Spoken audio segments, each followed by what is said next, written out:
The Federalist No.26. It was a thing hardly to be expected that in a popular revolution the minds of men should stop at that happy mean which marks the salutary boundary between power and privilege, and combines the energy of government with the security of private rights. A failure in this delicate and important point is the great source of the inconveniences we experience, and if we are not cautious to avoid a repetition of the error, in our future attempts to rectify and ameliorate our system, we may travel from one chimerical project to another, we may try change after change, but we shall never be likely to make any material change for the better. The idea of restraining the legislative authority in the means of providing for the national defense is one of those refinements which owe their origin to a zeal for liberty more ardent than enlightened.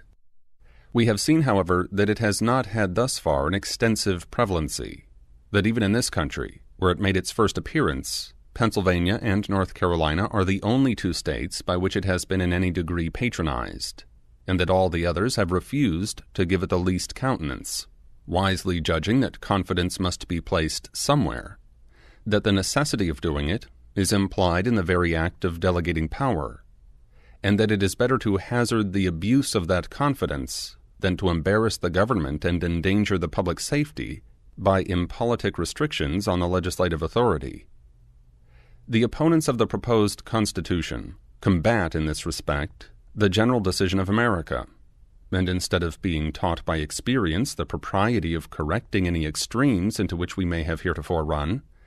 they appear disposed to conduct us into others still more dangerous and more extravagant.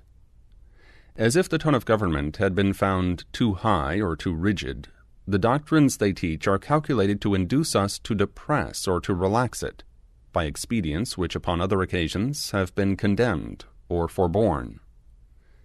It may be affirmed without the imputation of invective, that if the principles they inculcate on various points could so far obtain as to become the popular creed, they would utterly unfit the people of this country for any species of government whatever.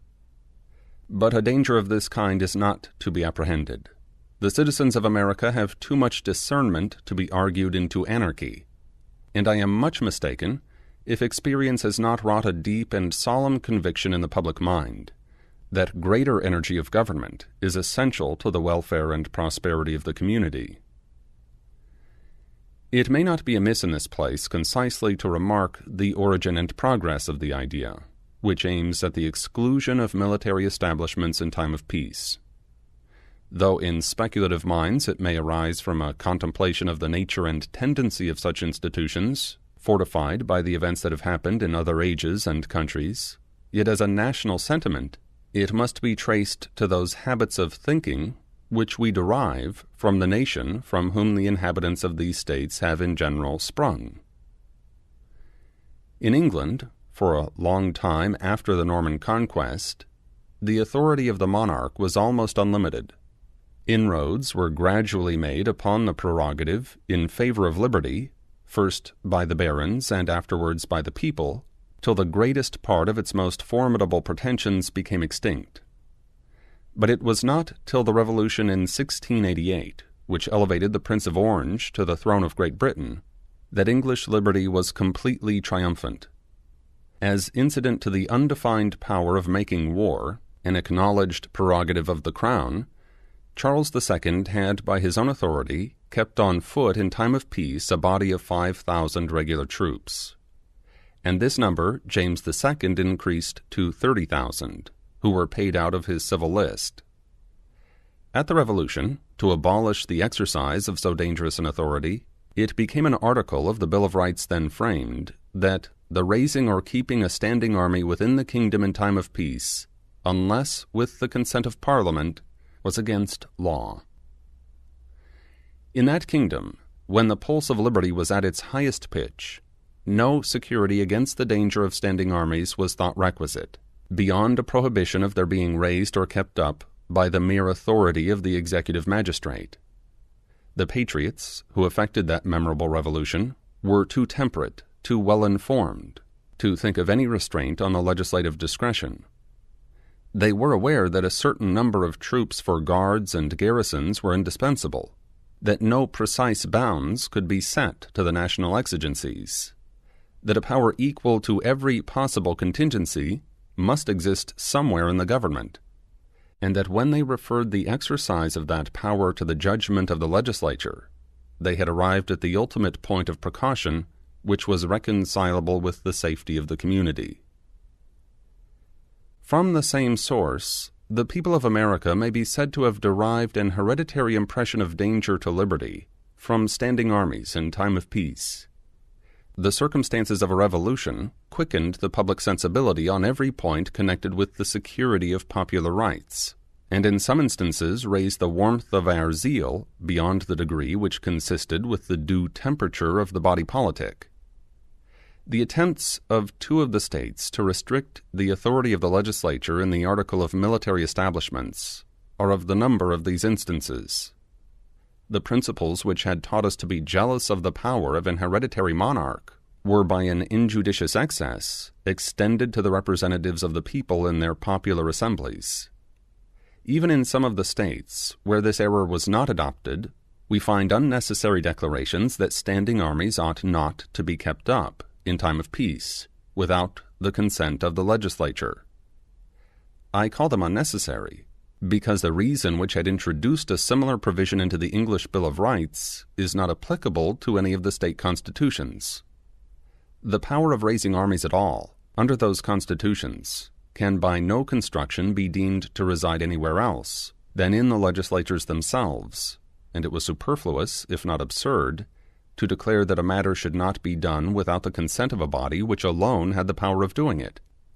Accordingly, in some of these constitutions, and among others, in that of this state of New York, which has been justly celebrated both in Europe and America as one of the best of the forms of government established in this country, there is a total silence upon the subject. It is remarkable that even in the two states which seem to have meditated an interdiction of military establishments in time of peace, the mode of expression made use of is rather cautionary than prohibitory. It is not said that standing armies shall not be kept up, but that they ought not to be kept up in time of peace. This ambiguity of terms appears to have been the result of a conflict between jealousy and conviction, between the desire of excluding such establishments at all events, and the persuasion that an absolute exclusion would be unwise and unsafe. Can it be doubted that such a provision, whenever the situation of public affairs was understood to require a departure from it, would be interpreted by the legislature into a mere admonition,